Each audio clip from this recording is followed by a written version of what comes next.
Hi everyone, Sharell here from Sharell Edwards Training Services. As you could see behind me, I have a big whale and a nice pool. I know you're wondering, well, what's going on here? Well, we were outside today and my kids had some time to chill.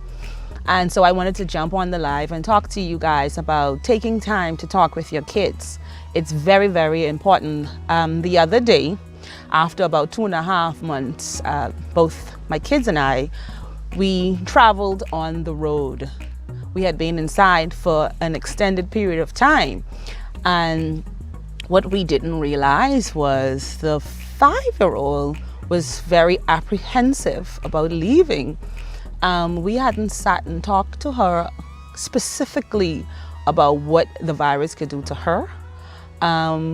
We talked about what you shouldn't do. We talked about what everybody needs to do, but we didn't talk about the effects or leaving the home. It's only in the moments where she was about to put on the mask, she was like, I don't want to go. I don't want to go. And so I had to talk to her, and both her dad and I, we talked to her and we said, you know, once you have your mask on, you're going to be safer. And we're with you. You're going to be in the car.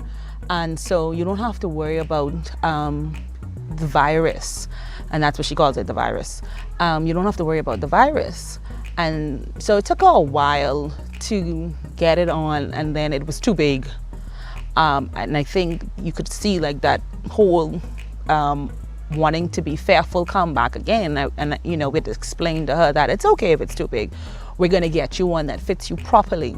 And then she started to calm down, and we were able to get outside. And even outside, she just kept talking about everything she saw. And then, you know, you can hear that she got a little nervous again because she said the daddy was moving too fast. She can't see past the trees, and he wasn't moving fast.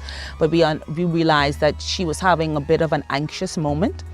And so we just talked her through it and let her know, no, you can see well. It's only right now you can't see the beach because the trees have grown up, and just look forward and you can see the cars. And as she looked, she's like, oh yeah, I can see the cars and I can see everything else. And she started to calm down. And then on the ride, she was calm. It was just good old her, and she enjoyed being out.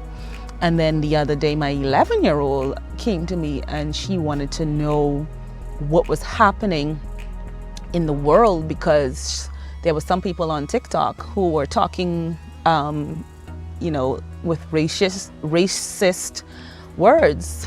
There was somebody apparently who said that black people were going to be their slaves, and you know, so I had to explain to her what was happening. And then the thing with George happened, the death of George happened. And then I had to explain to her again what happened to him, and you can see she felt deflated. And then a friend of hers is having a very hard time dealing with all of the racial tension that was going on in the USA. And so I'd sit down and I had talked to her, my own daughter, and I talked to her about what racism is, how it affects black people,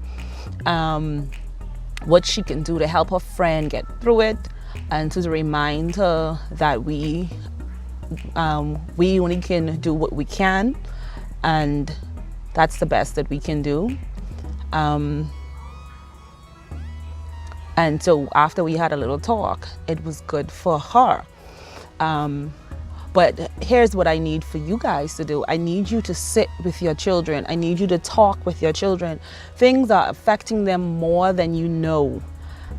We take for granted that our kids are so resilient and they're tough. And mind you, they are, you know, but they are still children, and they have their own vulnerabilities that we have to be cognizant of. And we have to ensure them that we are here to love them, and we are here to care for them. They might not say it out loud, and sometimes they don't say it because they don't feel like they have a support. They don't have a parent or guardian that listens, so they keep it to themselves, and then you see they act in certain ways, and you don't know why. So take a time to talk with your kids. You know, take some time to have fun with your kids. Even while you're having fun, you'll see that they'll start opening up and they'll be like, Mommy or Daddy. So have some fun with your kids, you know, schedule some activities. I know that in the Bahamas, we're getting ready to open up certain jobs come tomorrow, and the time that some parents spent home with their kids is going to be diminished. So if you were before, you're going to have to reschedule what you were doing with your kids and see how best that can now fit into your new normal. And if you weren't before, I implore you to get into a space or schedule some time just for you and your children. You know, put the TV is okay, the technology is okay, but schedule time just for you and your children. You know, do some activities, talk, read, do something with just you two, because you need to know the heart of your kids at this time. All right. So I thank you for joining me on this live. And if you want to hear more from us, go ahead and join our mailing list. I have a link below where you can click and you will get a free guide that will assist you with coming up with some activities with your kids and joining our mailing list. So thank you. And once again, this is Sharell Edwards, and I thank you for listening. Have a good day.